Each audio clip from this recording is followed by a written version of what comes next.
saika tsy manana toetsaina hitsinjon'ny fitantanana maritra ireo zava-mananaina anaty ranomasina ireo olona nipetraka any amin'ny faritry ny morontsiraka amin'izao fotoana izao. Nisy ny fanentanana ireo mponina amin'ny fitantanana maritra izay faritra arovana izay sy ireo zava-mananaina ao anaty ranomasina. Io moa ilay tetikasa Islande izay niarahan'ny voamerana misahana ny ranomasimbe Indiana. Fiteny Ravakarandramanalina sy Stefana Razafy Mandimby ny antsipriny izay vaovao zay. Mirefy enina tapitrisa hektara ny velaran-tany ny faritra arovana eto Madagasikara amin'izao ka ny roa hetsy iray tapitrisa hektara amin'ireo no faritra ny morontsiraka sy ranomasina. Tsy manana ny toe-tsaina mitsinjo fitantanana maritra ireo biby an-dranomasina zavaboary anaty ranomasina, ireo mponina mipetraka amin'ireny faritra ny ranomasina sy morontsiraka arovana ireny.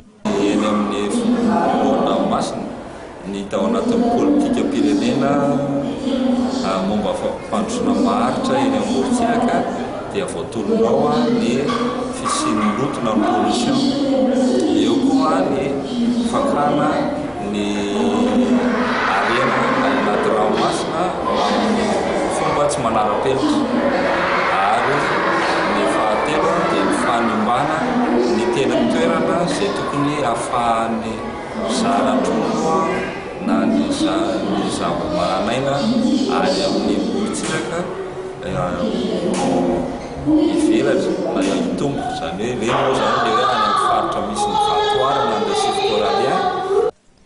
Maneran-tany afaka 70 taona dia ho ritra ny trondro anaty ranomasina ary afaka 20 taona dia ho potika tanteraka ny faritra ny ranomasina arovana.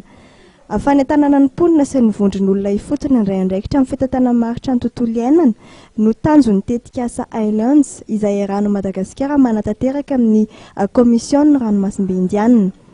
Faritra 13 eto Madagasikara moa ny asan'ny tetikasa Islands amin'ny fiarovana ny faritra ny ranomasina sy ny morontsiraka arovana.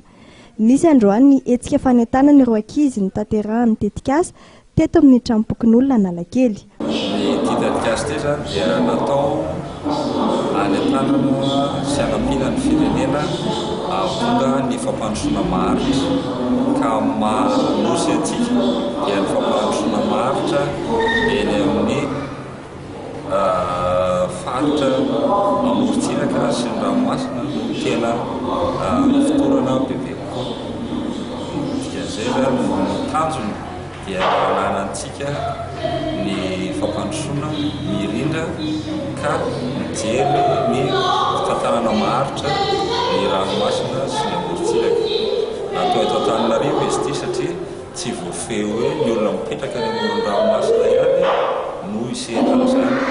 Ny ankizy ny mpianatra dia mety ho lasa tompon'andraikitra eny amin'ny faritra misy azy na tompon'andraikitra ihany koa ao amin'ny firenena, ka ilaina dia n'izao ny ampahalalana azy ny zany fitantanana maharitra tontolo iainana zany, ary ihany koa ahalalany ny mety ho tokony atao rehefa tonga amin'izany sehatra izany izy.